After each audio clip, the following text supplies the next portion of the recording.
اللهم صل على محمد وعلى آل محمد كما صليت على إبراهيم وعلى آل إبراهيم إنك حميد مجيد.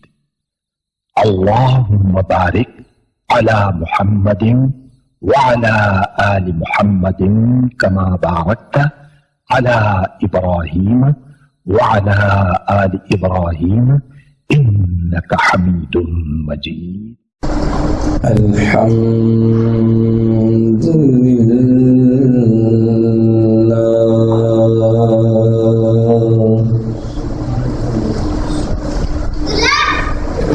الحمد لله رب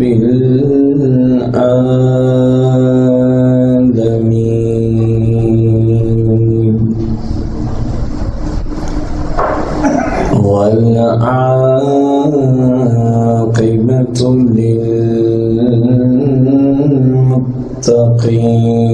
للمتقين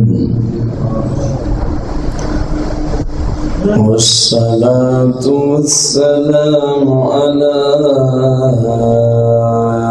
خاتم النبيين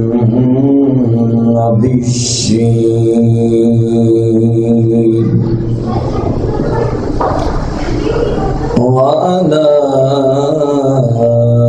آله وأصحابه وأزواجه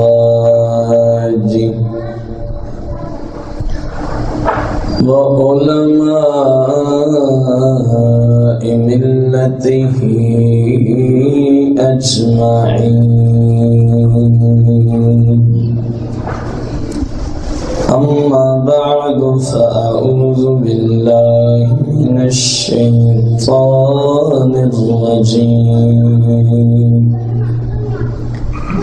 بسم الله الرحمن الرحيم. قال الله تبارك وتعالى في القرآن المجيد والفرقان الحميد: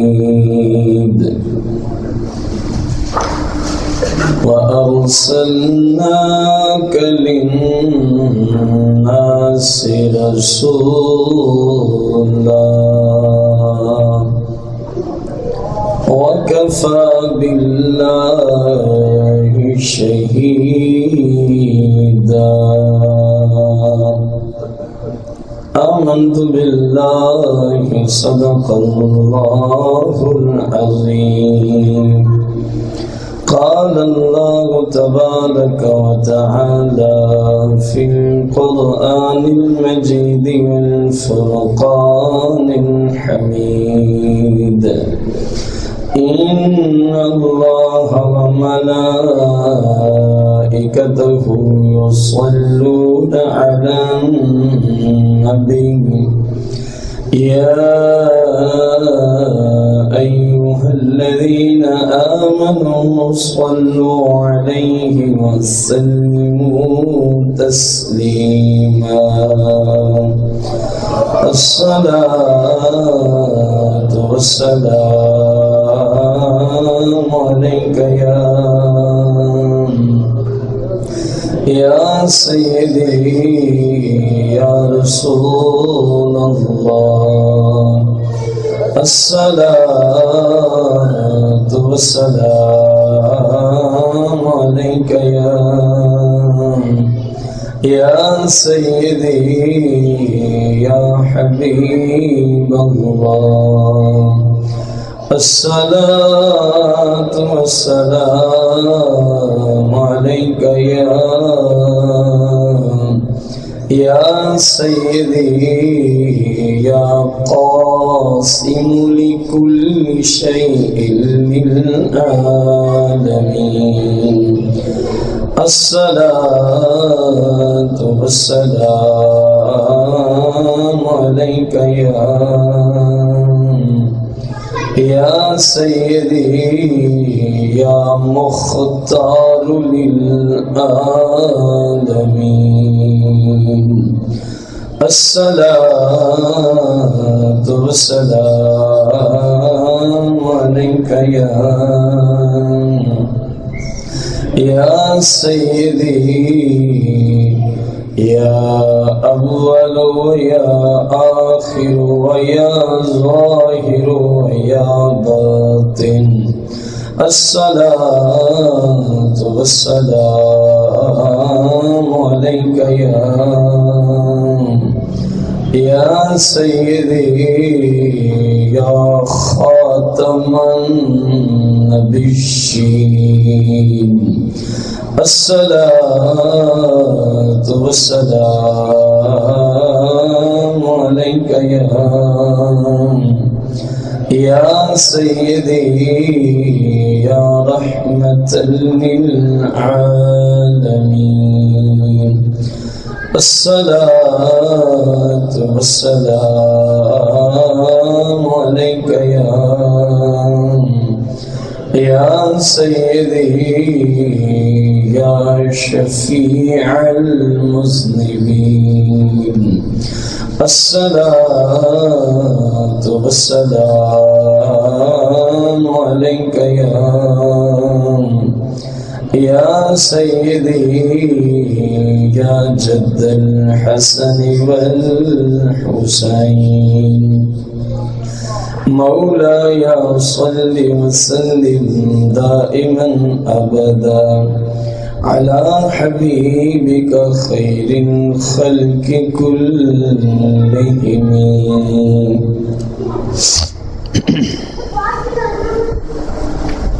حمد و صلات کے بعد احباب ذوالوقار سامعین محتشم، ہمارے آج کے جمعۃ المبارک کے خطبے کا موضوع آپ صلی اللہ علیہ وآلہ وسلم اللہ کے آخری نبی ہیں. آپ کے بعد کسی بھی طرح کا، کسی بھی حیت کا، کسی بھی قسم کا نبی قیامت تک من حیث النبوت، یعنی نبی بن کے نبوت کا دعویٰ کرتے ہوئے نہیں آ سکتا. اگر کوئی اس کی نبوت کی جتنی اقسام بد مذہبوں نے بنائی ہوئی ہیں ان میں سے کسی بھی قسم کے نبی کے آنے کو ممکن بھی خیال کرتا ہو تو وہ دنیا کا بدترین کافر ہے. جیسا کہ قادیانی، جیسا کہ مرزائی، احمدی اور قادیانی کیا ہیں؟ ایسے کافر ہیں جو انہیں کافر نہ مانے وہ بھی، یا جو قادیانیوں کو اپنا مسلمان بہن بھائی کہے، خواہ وہ وزیر اعظم ہی کیوں نہ ہو، کیونکہ اسلام سبھی کے لیے یکساں ہے. جو بھی ان کو مسلمان سمجھے وہ خود کافر ہے، جو ان کے قادیانیوں کے کفر میں ذرا برابر شک کرے وہ بھی کیا ہے؟ یہ اس درجے کے کافر ہیں کہ فقہا نے جو عبارات لکھی ہیں من شک فی کفرہ و عذابہ فقد کفر، کہ جو ایسے ملعون، ایسے مرتد کے کفر اور اس کے دائمی ہمیشہ طور پہ جہنمی ہونے میں شک بھی کرے وہ بھی کافر ہو جاتا ہے. یہ قادیانی ایسے کافر ہے. قرآن مقدس سے ہم ختم نبوت پہ آپ کے سامنے دلائل احادیث طیبہ سے، احادیث سے ہم نے فقط صحیح کا انتخاب کیا تھا. اللہ تبارک و تعالی نے سورہ نساء میں آیت نمبر 180 ارشاد فرماتا ہے اللہ کریم وَأَرْسَلْنَاكَ لِلنَّاسِ رَسُولًا، وَأَرْسَلْنَاكَ، اور ہم نے آپ کو بھیجا ہے. ہم نے آپ کو کتنے قبیلوں کی طرف، کتنے زمانے کی طرف؟ جیسے کہ پچھلے خطبہ میں آپ کو اپیل کی تھی کہ پہلے زمانہ میں، یہ بخاری سے حدیث مبارکہ آپ کو میں نے عرض کی تھی آپ صلی اللہ علیہ وسلم نے فرمایا نبی تشریف لاتا، اس کا علاقہ محدود ہوتا تھا، اس کا علاقہ کہ اس علاقے تک ہی آپ تبلیغ کر سکتے ہیں، پھر اس کا زمانہ بھی کیا ہوتا تھا؟ محدود۔ فرمایا جب وہ تشریف لے آتے تو ان کی جگہ اللہ کریم اور نبی کو بھیج دیتا، اور آپ صلی اللہ علیہ وسلم نے فرمایا یہ سلسلہ چلتا رہا چلتا رہا چلتا رہا، حتیٰ کہ فرمایا ہم تشریف لے آئے، اور اب فرمایا نظام برعکس ہو گیا ہے، ہم آخری نبی ہیں، لا نبی آبادی، میرے بعد کوئی نبی آ سکتا؟ ہاں البتہ میرے بعد جو دین کا کام کریں گے الخلفاء یکثرون، فرمایا میرے نائب ہوں گے، میرے مظہر ہوں گے، میرے خلیفے ہوں گے، تعداد کتنی؟ یکثرون، فرمایا وہ لا تعداد ہوں گے، قیامت تک نائبین آتے رہیں گے اور میرے دین کی خدمت کرتے رہیں گے۔ اب کتنے زمانوں کے لیے آپ کو رسول بنا کے بھیجا اور کتنے قبائل کی طرف رسول بنا کے؟ قرآن مقدس اس بات پہ گواہ ہے، فرمایا للناس وارسلناک، اور ہم نے آپ کو بھیجا ہے، اور ہم نے کتنے قبیلوں کے لیے؟ فرمایا للناس، جہاں تک انسانیت چلتی جائے گی، جہاں تک انسانیت کا وجود باقی رہے گا، جب تک انسانیت کا وجود باقی رہے گا ہم نے آپ کو بھیجا ہے تمام انسانوں کی طرف، ہم نے آپ کو بھیجا ہے تمام انسانوں کی طرف۔ اور یقین جانیں یہ جو قرآن و سنت کے ماہرین ہیں نا، اب ان سے پوچھیں کہ یہ جو امام احمد رضا خان رضی اللہ تعالیٰ عنہ گزرے ہیں کتنے بڑے محقق تھے، یہ اب ان سے پوچھیں جو ماہرین ہیں۔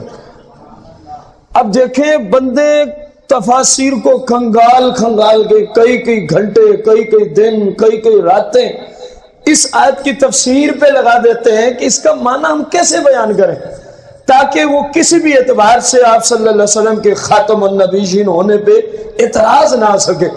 کئی عربی تفاسیر کو لینا، پھر ان کو پڑھنا، پھر ہر بندے کی جرت نہیں عربی کتب کو پڑھنا، جس کو اللہ توفیق دے، پھر اتنی محنت کرنا، اور جب اعلیٰ حضرت کے پاس کوئی بندہ چلا گیا فرمایا تجھے ضرورت ہی نہیں ہے، بس ہمارا ترجمہ تیرے لیے کافی ہے۔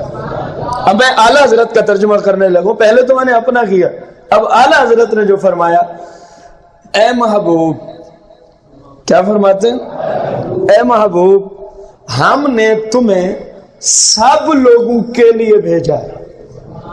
یہ جو سب ہے نا اس نے بات ہی ختم کر دی ہے، حالانکہ للناس ہی تھا فقط، لوگوں کے لیے بھی لکھا جا سکتا تھا، اور بعض لوگوں نے خطائیں کی بھی ہیں، لیکن کیونکہ جو عشق رسول صلی اللہ علیہ وسلم سے معمور قلب ہوگا، جو تاجدار مدینہ صلی اللہ علیہ وسلم کا غلام ہوگا نا، وہ جہاں بھی جس طرح بھی کہیں ترجمے میں ہوگا، خواہ وہ قرآن کا ہو یا حدیث کا ہو، اس نے سب سے پہلا پہلو دیکھنا ہوتا ہے توحید اور رسالت کا جو مقام ہے وہ اپنی جگہ برقرار رہنا چاہیے۔ اور یہ ایسا ترجمہ کرنا، کم از کم میں اپنے ناقص نالج کے اعتبار سے عرض کر رہا ہوں، اگر ہم اپنی زبان کے جتنے بھی ترجمے ہیں اردو میں اگر ہم ادھر دیکھیں تو اس میں وہ ترجمہ جو مسلمانوں کی انٹرنیشنل لیول پر رہنمائی کرے، یعنی نہ یہودیوں کا اعتراض اٹھے اس ترجمے پر، نہ عیسائیت کا اعتراض اٹھے، نہ ہندو کا اٹھے، نہ سکھ کا اٹھے، اگر کوئی ترجمہ ہے تو اس ترجمے کا نام کنز الایمان شریف ہے، جس کے مصنف ترجمہ کرنے والے مترجم امام احمد رضا خان رضی اللہ تعالی عنہ ہیں، جن کا آپ سالانہ اپنے ادارے میں کیا مناتے ہیں؟ ابھی بھی انشاءاللہ غالباً 19 تاریخ بروز اتوار صبح کی نماز کے بعد سالانہ امام احمد رضا خان صاحب رضی اللہ تعالیٰ عنہ کو عرس پاک ہوگا انشاءاللہ۔ تو کیا فرمایا؟ وَأَرْسَلْنَاكَ لِلنَّاسِ، اے محبوب ہم نے آپ کو بھیجا ہے سب لوگوں کے لیے۔ اب پیچھے کون رہ گیا جس کے لیے مرزے کی ضرورت پڑی تھی؟ دلیل دے رہے ہیں کہ آپ خاتم النبیین ہیں۔ کون سا انسان ہے جو للناس میں نہیں آتا، اور کون سا زمانہ ہے جو للناس میں نہیں آتا کہ جس کی طرف اس مرزا غلام احمد قادیانی کائنات کے بدترین مرتد، کائنات کے بدترین لعنتی اور کائنات کے بدترین دوزخ، بلکہ میں تو یہ سمجھتا ہوں، میرے پاس اس میں حوالہ کوئی نہیں ہے، دوزخ کے جس کونے میں یہ جائے گا نا، وہ دوزخ کا کونا بھی اس لعنتی پہ لعنت بھیجے گا کہ تو ایسا پلیت ہے کہ تو تاجدار مدینہ کو آخری نبی نہیں مانتا تھا۔ ایسا ملعون اور ایسا لعنتی اور ایسا دوسری شخص، کون سا زمانہ رہ گیا ہے، کون سے لوگ رہ گئے ہیں للناس سے جو خارج ہیں، جن کی طرف اس کی نبوت کی ضرورت پڑ گئی تھی۔ اللہ تو قرآن میں فرما چکا ہے، اے محبوب جتنی بھی انسانیت ہے اور جتنی انسانیت کا مطلب جس دور تک انسانیت باقی رہے گی، ہم نے آپ کو ہی بھیجا ہے۔ کیا بنا کے بھیجا ہے؟ رسول۔ ہم نے آپ کو اپنا رسول اور اپنا نبی بنا کے بھیجا ہے۔ اب بتائیں کیا ضرورت پیچھے رہ گئی تھی کسی زمانے میں کسی انسان کو کہنے کی کہ میں تمہارا نبی ہوں اور فلانی قسم کا نبی ہوں؟ یہاں کسی قسم کا، کسی حیات کا نبی قیامت تک کسی صورت بھی، جیسے رب وحدہ لا شریک ہے اس کو ایک ماننا جیسے قطعی ثبوت ہے، جیسے قطعی دلالہ ہے کہ اللہ ایک ہے، رب کعبہ کی قسم ہے، جیسے اللہ کو ایک ماننا ضروریات دین میں سے ہے، ایسے ہی رسول اکرم کو آخری نبی ماننا بھی ضروریات دین میں سے ہے۔ جس طرح اللہ کی وحدانیت میں ذرا برابر شک سے بندہ رسول پاک صلی اللہ علیہ وسلم کے آخری نبی ہونے میں ذرا برابر بھی کوئی شک کرے تو کیا ہو جائے گا؟ جیسے رب کی وحدہ لا شریک ہونے میں۔ مالک تو نے تو فرما دیا تمام زمانوں کا رسول بنایا، تمام انسانیت کا کیا بنایا؟ رسول بنایا۔ کوئی بے ایمان کہے اس پہ گواہی کیا ہے؟ اس پہ اول تو قرآن میں آنا ہی بہت بڑی گواہی ہے، قرآن مقدس میں اس عقیدے کا ذکر کرنا ہی بہت بڑی گواہی ہے، لیکن کائنات میں ایسے بدترین لوگ بھی موجود ہیں جو آج اس قرآن کو وہ قرآن ہی نہیں سمجھتے۔ ایسے لعنتی لوگ بھی موجود ہیں جو مرزے سے بھی 2 قدم آگے ہیں، قادیانیوں سے بھی 2 قدم کفر میں۔ انہوں نے ایک بے ایمان کو تو مانا ہے نبی، وہ بھی فلاں آیت کا، اور ان بے ایمانوں کے ہاں 12 امام تمام نبیوں سے افضل ہے۔ یہ ان بے ایمانوں کی کتابوں میں، رافضیوں کی بات کر رہا ہوں، ان بے ایمانوں کی کتابوں میں موجود ہے۔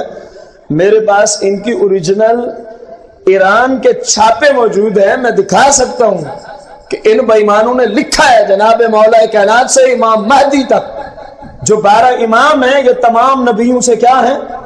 افضل والا ہے۔ اور شریعت کا قانون کیا ہے؟ جو کسی نبی کے برابر بھی کسی غیر نبی کو مانے وہ کافر ہوتا ہے۔ انہوں نے ایک نہیں، انہوں نے کئی نبی بنا ڈالے، نبیوں سے افضل جو سمجھا ہے، نبیوں سے افضل جو سمجھا ہے۔ تو مالک اس پہ گواہ کون ہے؟ قرآن میں تو آ گیا، اتنا اہم عقیدہ ہے، اس پہ گواہ کون ہے کہ آپ پوری انسانیت کے رسول ہیں، آپ پورے زمانوں کے، آپ کے بعد کسی رسول اور نبی کی ضرورت؟ فرمایا میں خود اس پہ گواہ ہوں، احکم الحاکمین۔ کیوں مالک پیغمبروں کو گواہ بنا دینا تھا؟ جناب آدم سے عیسیٰ تک 1 لاکھ سے کئی ہزار اوپر کم و بیش پیغمبر تو نے بھیجے ہیں، رسول بھیجے ہیں، نبی بھیجے ہیں، ان کو گواہ بنا دینا تھا۔ مالک اپنے محبوب کا ساری انسانیت کے لیے نبی ہونا، رسول ہونا، اپنے محبوب کا سارے زمانوں کے لیے رسول اور نبی ہونا، اس پہ تو خود گواہ بن رہا ہے۔ معاملہ سمجھ میں تو آ گیا ہوگا۔ فرمایا کہ معاملہ بہت ہی اہم ہے، نہایت ہی اہم عقیدہ ہے، اس لیے عقیدہ اہم ہے تو گواہ بھی اہم ذات بن رہی ہے۔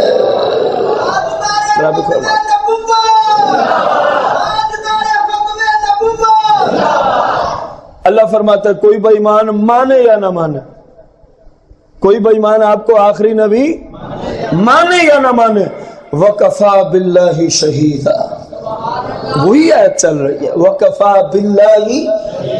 آپ کو آخری رسول ماننے میں، آپ کو تمام انسانیت کا رسول ماننے میں، آپ کو تمام زمانوں کا نبی اور رسول ماننے میں کوئی بےمان مانے نہ مانے، محبوب کسی کے نہ ماننے سے فرق تھوڑی پڑ جائے گا۔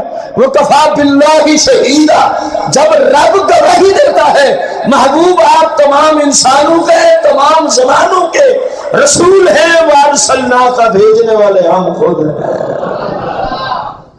اب کس بےمان کی ضرورت پڑی تھی کہ وہ آ کے نبوت کے اعلان کرتا پھرے، جب رب گواہی دے رہا ہے کہ میرا محبوب تمام انسانیت کا رسول ہے، اور جہاں تک انسانیت چلتی جائے گی تو تمام زمانوں کا بھی رسول، تاجدار ختم نبوت صلی اللہ علیہ وسلم کی ذات ہے، آپ کے بعد کسی بھی طرح کوئی اور پھر تو بات ہی ختم کر دی۔ فرمایا یہ ایسا رسول ہے، ایسا مقدس رسول ہے، من یطع الرسول، ساتھ ہی فرمایا من یطع الرسول، جس نے اس رسول کی بات مانی۔ کس رسول کی؟ جو سارے زمانوں کا رسول ہے، جو ساری انسانیت کا۔ اب کسی کے ذہن میں اعتراض تو نہیں اٹھ رہا ساری انسانیت کا رسول ہے، اس میں تو ہندو بھی ہیں، سکھ بھی ہیں، کافر بھی ہیں، مشرک بھی ہیں، کوئی اٹھ تو نہیں رہا سوال؟ اور میرے بھائی امت کی دو قسمیں ہیں، امت دعوت اور امت اجابت۔ اگر سوال اٹھ رہا ہو تو ہمارے علماء نے، فقہاء نے، اللہ ان پہ کثیر برکتیں نازل فرمائے، انہوں نے اس کے جوابات لکھے ہوئے ہیں کہ آپ صلی اللہ علیہ وسلم کی تمام امت کی دو اقسام ہیں، امت دعوت اور امت اجابت۔ جنہوں نے آپ کو آخری نبی مان کے کلمہ پڑھ لیا وہ امت اجابت میں شامل ہے، اور جنہوں نے نہیں مانا وہ امت دعوت میں۔ ان کو دعوت تو پیش کی جا سکتی ہے نا، ان کو دعوت تو پیش ہے، اس لیے آپ تمام انسانوں کے کیا بن کے آئے ہیں۔ ابھی ایک آیت آ رہی ہے، یہاں تو صرف انسان ہے نا، وہاں پھر پورے جہان ہے۔ ادھر صرف انسانوں کے رسول بن کے تشریف لایا ہے، وہاں جہاں تک رب کی ربوبیت ہے وہاں تک آپ کی رسالت پہنچتی ہے، وہاں تک آپ صلی اللہ علیہ وسلم کی رسالت۔ فرمایا میرا محبوب خاتم النبیین ایسا مقدس محبوب ہے، فرمایا من یطع الرسول، جو اس محبوب کے طریقے پہ چلتا ہے، جو اس محبوب کی فرما برداری کرتا ہے، جو اس محبوب کی تابع، جو اس محبوب کی سنت مبارکہ پر عمل کرتا ہے۔ سنن الہدیٰ مراد، سنن الزوائد کا یہاں تعلق نہیں ہے، سنن الہدیٰ جن افعال کو، جن کاموں کو آپ صلی اللہ علیہ وسلم نے عبادت سمجھ کر کیا وہ سنن الہدیٰ، اور وہی سنت موقدہ کا درجہ اختیار کرتی ہے۔ امام سرخسی نے اصول سرخسی میں اس تقسیم کا ذکر فرمایا، وہی کس کا درجہ اختیار کرتی ہیں؟ سنن مؤکدات کا، اور ہر مسلمان پہ سرکار کی سنت مؤکدہ کا التزام، اس کے مطابق زندگی گزارنا یہ ضروری ہے۔ یہ کیا ہے؟ فرمایا جو میرے محبوب کی پیروی کر رہا ہے، جو میرے پاک محبوب، جو تمام زمانوں اور تمام انسانوں کے کیا ہے، جن کے بعد اور کوئی نبی رسول آ سکتا نہیں ہے، جو ان کے مقدس طریقے کی پیروی کرتا ہے، جو ان کی بات مان لیتا ہے، جو ان کے دیے ہوئے نصاب زندگی کو اپنا لیتا ہے، پھر پریشانی کی ضرورت رہتی نہیں ہے۔ کیوں؟ فقد اطاع اللہ، فرمایا وہ ایسے ہی سمجھ لے، فقد اطاع اللہ، جس نے رسول کی پیروی کی حقیقت میں اس نے اللہ کی پیروی کر لی ہے۔ جس نے تاجدار ختم نبوت کے طریقے کو اپنا لیا، سمجھ لے میں اس نصاب پہ چل رہا ہوں جو نصاب خود احکم الحاکمین کا دیا ہے۔ کیوں نہ ہو، وما ينطق عن الهوى ان هو الا وحی یوحی، جن کی زبان مقدس سے امام فخر الدین رازی تفسیر کبیر میں اس پہ بڑی سیر حاصل کلام اور بحث کرتے ہیں، جن کی زبان مقدس سے کوئی جملہ، کوئی کلمہ اپنی طرف سے نکلتا ہی نہ ہو۔ وما ينطق عن الهوى، وما ما یہاں نفی کے معنی کے، ینطق وہ بولتے ہی نہیں، وہ کلام کرتے ہی نہیں، بولتے ہی نہیں۔ مالک بولتے تو ہیں، قرآن کہہ رہے بولتے نہیں، مالک بولتے تو ہیں۔ فرمایا وما ينطق عن الهوى، وہ اپنی خواہشات سے نہیں بولتے، وہ اپنی مرضی سے نہیں بولتے، وہ اپنی مرضی کا کلام نہیں بولتے۔ کیا ہوتا ہے پھر؟ وما ينطق عن الهوى ان هو الا وحی یوحی، فرمایا جو کچھ بھی ہوتا ہے رب وہی کرتا ہے، زبان تاجدار مدینہ کی چلتی ہے، تو پھر ان کی پیروی کرنے والا کیسے اللہ کی پیروی کرنے والا نہ ہو کہ جن کا کلام یا رب العالمین ہوتا ہے، کلام اللہ کی ہوتی ہے، زبان تاجدار ختم نبوت کی چلتی ہے۔ یہ رب کا قرآن ہے، یہ کسی مفتی کا فتویٰ نہیں ہے۔ 27ویں پارے میں وما ينطق عن الهوى ان هو الا وحی، وہ اپنی طرف سے کچھ نہیں بولتے۔ کتنا مقدس نبی رب نے ہمیں عطا فرمایا، ہماری قسمت کتنی اعلیٰ ہے، ہمارا مقام کتنا اعلیٰ ہے، ہماری شان کتنی اعلیٰ ہے، ہمارے درجات کتنے اعلیٰ ہیں۔ یہ نہیں کہ ہم کوئی خوبصورت ہے، ہمارا کوئی کمال ہے، ہمارے جیسے نکھٹو تو شاید پوری امتوں میں کہیں بھی نظر نہ آئے، ہمارے جیسے غافلین تو شاید کہیں نظر نہ آئے، لیکن صدقہ سارا تاجدار ختم نبوت کا ہے۔ فرمایا معبود جیسے بھی ہیں چلو نسبت تو تیری ہے نا، اس لیے آپ کا مقام ہے۔ باقاعدہ احادیث ہیں، باقاعدہ قرآن کے اندر دلائل ہیں کہ اس امت کا مقام کیا ہے۔ اس امت کا سرکار نے ایک پورا باب دیا ہے امت کے مقام پر احادیث طیبہ کو۔ احادیث تو فرمایا کہ میرے بعد کوئی لا نبی آبادی، میرے بعد کوئی نبی آ سکتا، اور قرآن کیا کہہ رہا ہے؟ کسی بھی زمانے میں اب، کیونکہ بنایا ہی ایسا ہے، بنایا ہی وہ اور انبیاء علیہ السلام تھے، اگرچہ ان کی ہماری زبانوں کے اندر اتنی پاور نہیں، ہمارے پاس وہ الفاظ نہیں، ہمارے پاس وہ نالج اور علم نہیں، تو گنوار قسم کے ہم لوگ ہیں، عجمی قسم کے لوگ ہیں۔ نبوت کے منصب کی طرف اگر ہم اپنی نسبت کریں تو اجہل قسم کے ہم لوگ ہیں، فقط جاہل نہیں، اجہل قسم کے ہم لوگ ہیں۔ اللہ پاک نے جتنا انبیاء کو مقام اور رتبہ دیا ہے، ہمارے پاس تو وہ کلمات ہی نہیں ہیں، لیکن وہ تھے اور نبی، فرمایا ان کے زمانے میں ہی شرک لوٹ آیا کرتا تھا۔ اندازہ لگانا، ان کے زمانے میں ہی کفر لوٹ جایا کرتا تھا۔ جناب موسیٰ علیہ السلام کو طور پہ تشریف لے لینا، قرآن مقدس گواہ اس بات پر، صرف 40 دنوں کے لیے کہہ کے بھی جا رہے ہیں، فرما کے جا رہے ہیں، اپنے بھائی کو اپنا جانشین بنا کے جا رہے ہیں، اوے اللہ کی عبادت کرتے رہنا، میں تمہارے لیے دین کے احکامات لینے جا رہا ہوں۔ تورات شریف حکم ہوا ہے، تورات ایک تو ملے گی کوہ طور پہ، دوسرا ملے گی 40 دنوں کا اعتکاف کرنا ہوگا، چلا کرنا ہوگا، اس کے بعد ملے گی موسیٰ کلیم اللہ، آپ کو وہاں جانا ہوگا اور 40 دن رات وہاں اللہ کی عبادت دنیا کو چھوڑ کے کرنی ہوگی، پھر تورات ملے گی۔ اور ادھر تاجدار مدینہ ہے، فرمایا محبوب آپ جہاں بھی جائیں گے جبریل قرآن کو لے کے پیچھے پیچھے۔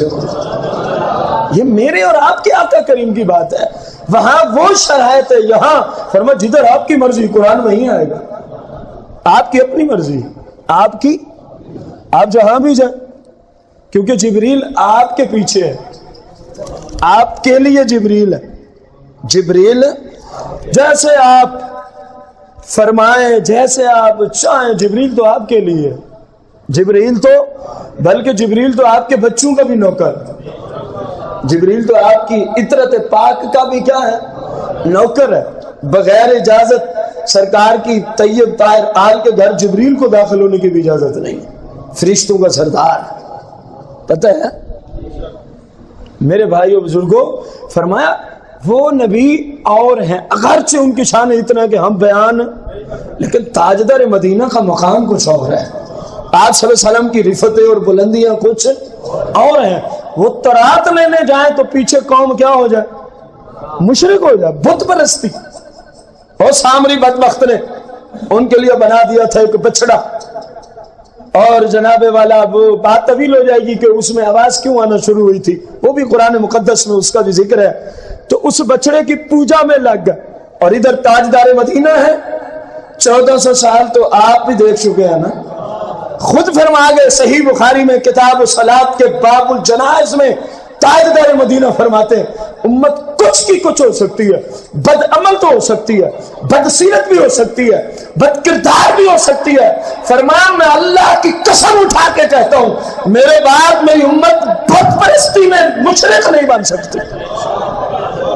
فرمایا جو دیا آپ تمام زمانوں کے نبی، آپ تمام انسانوں کے وما كان الله ليعذبهم وانت فيهم، قرآن نہیں ہے؟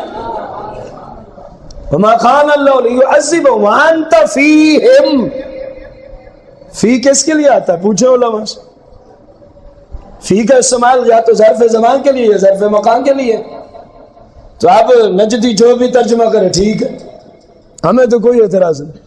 ظرف زمان کا کرے تب بھی سرکار ہر زمانے میں ہے۔ آپ تو تشریف فرمائیں، اللہ کی شان ہی نہیں ہے کہ اللہ ان کو عذاب دے، کیونکہ آپ جو بتائے نا نجدیہ کہ یہاں فی ظرفیت کے لیے ہوتا ہے، ظرف زمان کے لیے یا مکان کے لیے کہیں کا بھی نہیں رہے گا، جو مرضی معنی کر لے، اس کے بغیر ہوتا نہیں۔ ظرف مکان کے لیے ہے اگر، تو آپ ہر مقام پہ جو موجود ہے کیسے ان کو عذاب دے؟ اگر تو کہے نہیں ظرف زمان کے لیے، مسلمانوں کے لیے تو دونوں معنی یہاں استعمال ہو رہے ہیں۔ آپ ظرف زکام میں بھی، مقام میں بھی ہے، ظرف زمان میں بھی ہے۔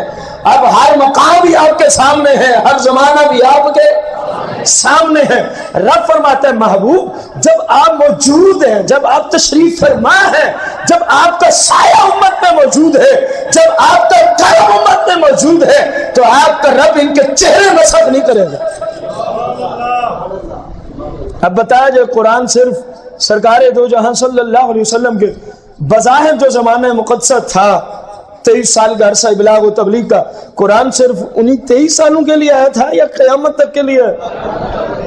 وما كان الله ليعذبهم وانت فيهم، یہ 23 سالوں کے لیے تھا؟ اگر تھا تو کوئی ہمیں دکھایا جائے استثناء موجود ہو۔ آپ اتنے زمانے تک ہیں، اس کے بعد نہیں ہے، قرآن میں کہیں بھی نہیں ہے۔ آپ فلاں فلاں مقام کو دیکھتے ہیں، اس کے علاوہ عقل ہے نہیں، قرآن کا ترجمہ آتا نہیں، بکواس کرتے ہیں، دیوار کے پیچھے نہیں دیکھتے۔ اور قرآن کہہ رہے ہر مقام میں آپ ہیں، ہر مقام آپ کے سامنے، ہر زمانے میں آپ ہیں، ہر زمانہ آپ کے۔ اشاق کو پڑھا کرو جو سرکار کے غلام تھے۔ المدخل شریف میں علامہ ابن حج 700 سال پہلے کا امام اور محقق گزرا ہے۔ اس بندے کے عاشق ہونے کے لیے میرے نزدیک تو اتنا ہی کافی ہے، جب اس کو محبت کی کوئی بات اعلیٰ حضرت لکھتے ہیں تو فرماتے ہیں مدخل شریف میں علامہ ابن حج نے یہ ذکر کیا ہے۔ اس کو محبت کے امام اعلیٰ حضرت جب خود اس کو محبت کی بات فتاوی رضویہ میں لکھتے ہیں تو دلیل کے طور پہ علامہ ابن حج کے المدخل کا ریفرنس پیش کروا دیتے ہیں۔ وہ کتنا بڑا عاشق رسول ہو، اندازہ لگایا۔ کیا فرماتے ہیں؟ فرمایا پوری کائنات میں، پورے زمانوں میں، جہاں کہیں جو جس زمانے میں بھی رہتا ہے، اگر مسلمان بننا ہے تو فرمایا ضروری ہے کہ اس کا یہ نظریہ ہو کہ میرے دل کے تخیلات بھی میرے آقا کریم جانتے ہیں۔ تو پیچھے تو رہ ہی کچھ نہیں گئے، جب دل کے خیالات بھی تاجدار مدینہ جانتے ہیں، میری حرکات و سکنات، میری گفتگو، قول و فعل، اٹھنا بیٹھنا لیٹنا، ہر حال میں میں تاجدار مدینہ کے سامنے ہوں۔ میرے اندر یہ صفت نہیں ہے، سرکار کی طاقت تو ہے نا۔ پورے زمانے، پورے مکانات آپ صلی اللہ علیہ وسلم کے کیا ہے؟ اللہ قرآن میں فرماتا ہے وَمَا أَرْسَلْنَاكَ إِلَّا رَحْمَةً لِلْعَالَمِينَ، آپ خاتم النبیین ہیں۔ وَمَا أَرْسَلْنَاكَ إِلَّا رَحْمَةً لِلْعَالَمِينَ، کیا مطلب ہے؟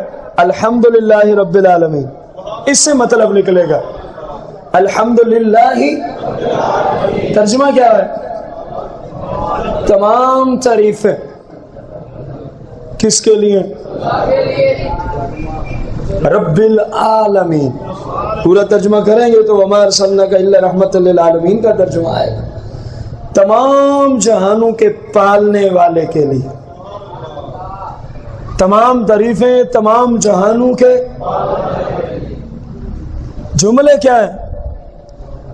حمد کا معنی تعریف، الف لام یہاں پر تمام کے معنی میں آیا، تبھی معنی بنا تمام تعریفیں۔ رب کا معنی پالنے والا، یہاں رب کا معنی پالنے والا، عالمین کا معنی عالمین۔ ادھر ہے وما ارسلناک الا، ادھر ہے الحمدللہ رب الحمد کا بھی کوئی تعلق نہیں ہماری بات سے، حمد کا کوئی تعلق نہیں۔ بات سمجھ آ رہی ہے؟ دونوں طرف جو تعلق ہے وہ عالمین کا ہے۔ ایک طرف ہے رب العالمین، کیا ہے؟ اور دوسری طرف ہے آخر تک، پہلے سورہ فاتحہ میں ہے اور آگے جا کے 17ویں پارے میں ہے۔ اب کسی نبی کی کسی زمانے میں کوئی ضرورت بچی ہے؟ نعرہ تکبیر،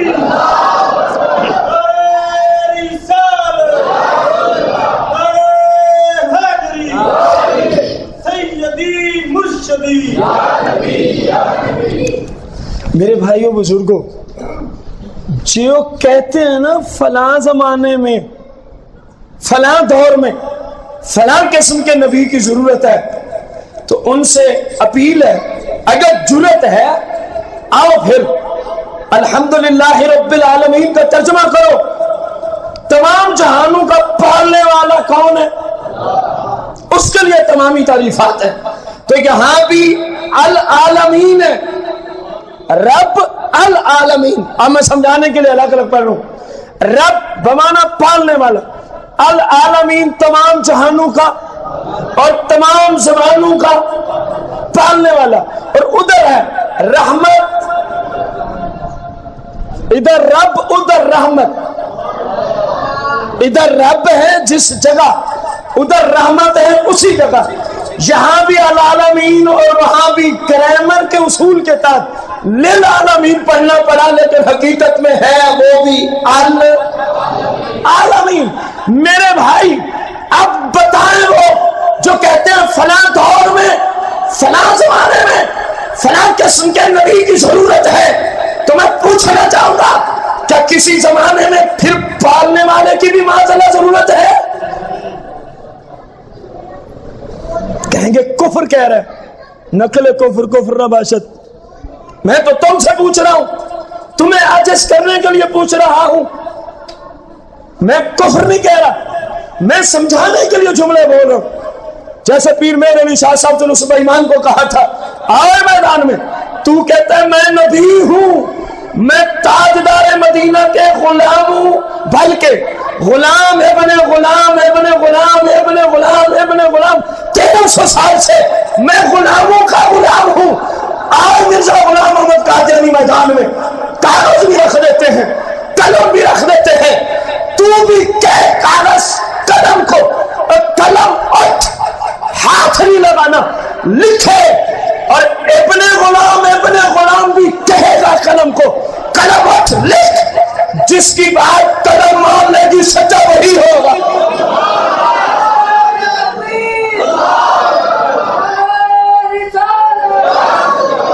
تو کہتا ہے میں نبی ہوں، میرا نبوت کا دعویٰ نہیں، میں تو 1300 سال سے غلام ابن غلام چلا آ رہا ہوں، 13ویں صدی میں آ کے پیدا ہوتا ہوں، میں تو غلام ہوں، ان کے غلاموں کا بھی کیا ہوں؟ غلام ہوں، ان کے غلاموں کا بھی غلام ہوں۔ تو مرزے میں کہاں ضرورت تھی کہ میدان میں اترتا؟ وہ تو نہ آیا بدبخت، کسی مرید نے پوچھ لیا حضور اتنا بڑا دعویٰ کر دیا تھا۔ اگر وہ آ جاتا اور کہتا آپ کہے تو قلم کیسے خود بخود لکھتا؟ فرمایا میرے علی نے کوئی خود تھوڑی دعویٰ کیا تھا، مجھے تو تاجدار مدینہ نے فرمایا تھا یہ دعویٰ کر دے ہم جانے قلم کا لکھنا جانا۔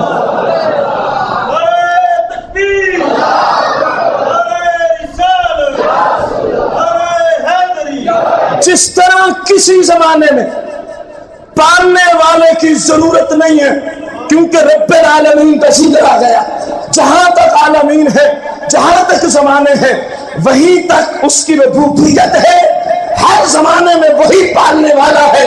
ایسے ہی وَمَا أَرْسَلْنَاكَ إِلَّا رَحْمَةً لِّلْعَالَمِينَ ہے، فرمایا محبوب جہاں تک آپ کے رب کی ربوبیت ہے، جہاں جہاں تک ہے، جس جس زمانے تک ہے، وہی تک آپ کی رحمت بھی ہے، ان زمانوں تک آپ کی رحمت پہنچ رہی ہے۔ تاجدار مدینہ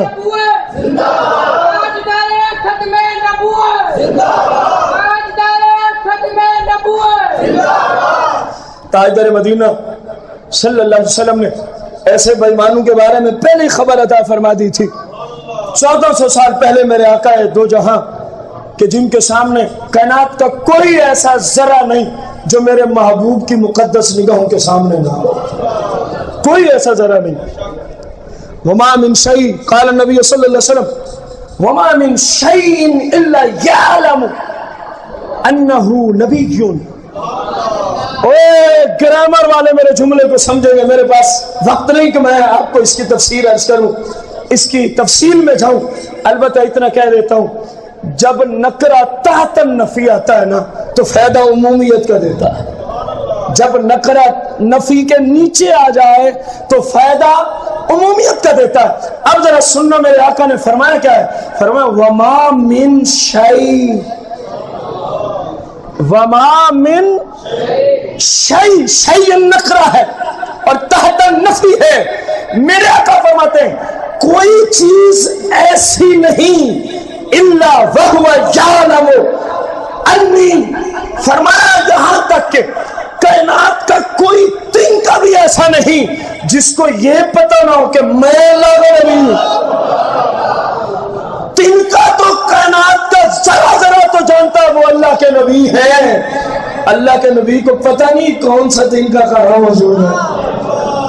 میرے آقا نے پہلے ہی فرما دیا تھا، سیاہ میں سے جامع ترمذی ہے، تاجدار ختم نبوت صلی اللہ علیہ وسلم 2219 حدیث کا نمبر ہے، اور الکتب الستہ کے نام سے سیاہ ستہ جو ایک جلد میں مکتبہ دار السلام ریاض سے چھپی ہے، 1875 صفحہ ہے۔ تاجدار مدینہ صلی اللہ علیہ وسلم نے ارشاد فرمایا، میرے آقا فرماتے ہیں دیکھو فی امتی، تاجدار مدینہ صلی اللہ علیہ وسلم فرماتے ہیں وَإِنَّهُ سَيَكُونُ فِي أُمَّتِي، ان قریب میری امت میں، ان قریب میری امت میں 30 کذابون، فرمایا 30 بے ایمان آئیں گے جن کا دعویٰ ہوگا یزعم انہ نبی، یہ 30 دجال ایسے آئیں گے فرمایا قیامت تک، اپنے زمانے سے قیامت تک کتنے بے ایمان آئیں گے؟ لوگ تو کہتے ہیں کل کا پتہ نہیں تھا، یہ لوگ ہیں جو مرزا غلام احمد قادیانی کو اپنا نبی مانتے ہیں، یہ ان لوگوں کی کہانی ہے، اور مسلمان حدیث پہ ایمان رکھتا ہے۔ میرے آقا تو قیامت تک دیکھ رہے تھے کہ کتنے بے ایمان آئیں گے جو کہیں گے ہم کیا ہیں، فرمایا ان کی تعداد 30 ہے، کتنے 30، اور ساتھ فرمایا کذابون، وہ پرلے درجے کے کذاب ہوں گے، انٹرنیشنل لیول کے جھوٹے اعلیٰ درجے کے کذاب ہوں گے، اور ان کا گمان ہوگا کلہم یزعم کہ ہاں انہو نبی، وہ کیا سمجھتے ہوں گے اپنے آپ کو کہ میں نبی ہوں۔ میرے آقا فرماتے ہیں وَأَنَا خَاتَمُ النَّبِيِّينَ، وَأَنَا خاتم النبیین لا نبی بعدی، فرمایا حالت تو یہ ہے میں اللہ کا آخری نبی ہوں، لا نبی بعدی، میرے بعد کوئی نبی آ بھی، نبوت کا دعویٰ کرتے ہوئے کوئی نبی نہیں آ سکتا۔ میرے بھائی بزرگوں، آپ نے آج یہ تیسرا جمعۃ المبارک ختم نبوت کے موضوع پہ سماعت فرمایا، آپ کہیں نا میں مبالغہ نہیں کر رہا، اگر آپ کہیں اگلے سال سفر کے اسی جمعہ تک صرف ختم نبوت اور صرف قرآن سے چلتی رہے تو اللہ کی قسم ہے نہیں ختم ہوتا مواد۔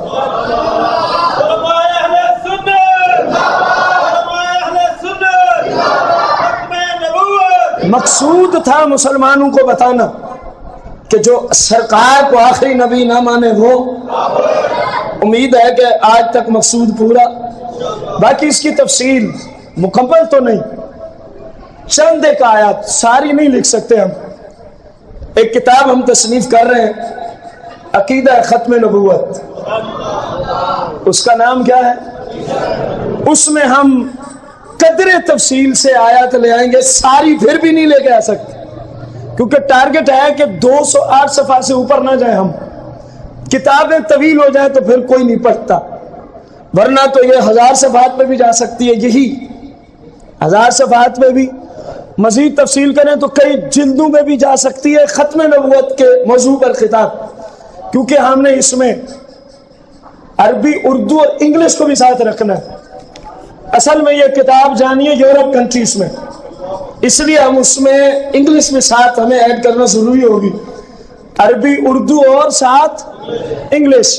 ضرورت اس کی پڑی تھی جہاں وہاں کے لیے لکھ رہے تھے، لیکن ادھر کیونکہ نظام چلا، حال ہی میں بے ایمانوں نے ختم نبوت پر آئے بحثیں کرنا شروع کی، تو ساتھ ساتھ اس کو اردو بھی رکھا تاکہ پاکستان کی عوام جو اردو جانتے ہیں وہ بھی اسے استفادہ حاصل کر سکے۔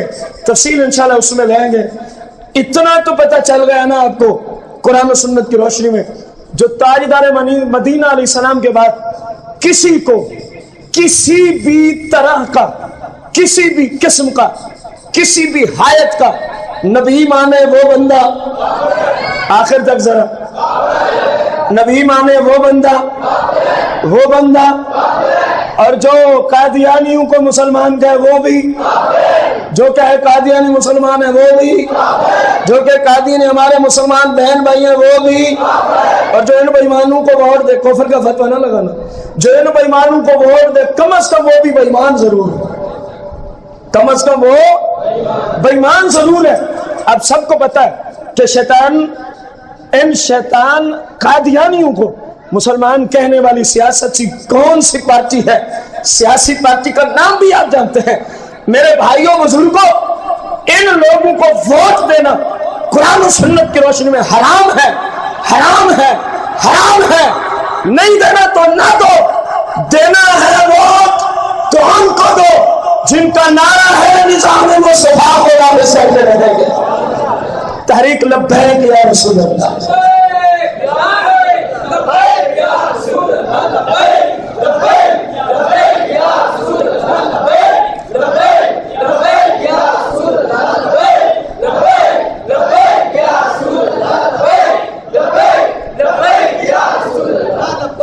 سمجھ آئیے آپ کو؟ نہیں دینا تو نہ دے، اگرچہ آپ پہ فرض ہے جب صحیح بندہ آئے تو اس کو ووٹ دینا آپ پہ فرض ہے تاکہ اس کی ہیلپ ہو، کم از کم کسی گندے شخص کو ووٹ دینے کی شریعت میں اجازت ہے۔ اس پہ آپ متعدد بار دلائل سماعت فرما چکے ہیں۔ خدا کا نام لے، کل سرکار کو بھی منہ دکھانا ہے کہ اسی پرچی کی وجہ سے کہیں نہ کوئی پھنس جائے کہ تو نے میرے غداروں کو اپنے ووٹ ڈالا تھا، جنہوں نے میرے عاشق کو پھانسی پہ لٹکایا تم نے ان بے ایمانوں کو ووٹ دیا تھا، جو مجھے آخری نبی نہیں مانتے تھے تو ان غداروں کو کیا دیتا رہا ہے؟ یہ جو ہمیں غلام بنا دیا گیا نا ان لوگوں کا، اس غلامی سے نکلو، اس غلامی سے۔ ان لوگوں نے میرے آقا کے دین کی کیا خدمت کی ہے؟ جن کے آپ غلام تو بندہ اس کا بنے جو سرکار کا غلام ہے، ہم تو اس کے غلام ہیں جو میرے آقا کا غلام ہے، جو میرے آقا کریم کا غلام ہے۔ اللہ کریم سے دعا گو ہے صحیح معنوں میں دین حق سمجھ کر آگے سمجھانے کی، پھر ہم سب کو عمل کرنے کی مالک توفیق عطا فرمائے۔ آمین بجاہ نبی الکریم علیہ الصلوۃ والتسلیم۔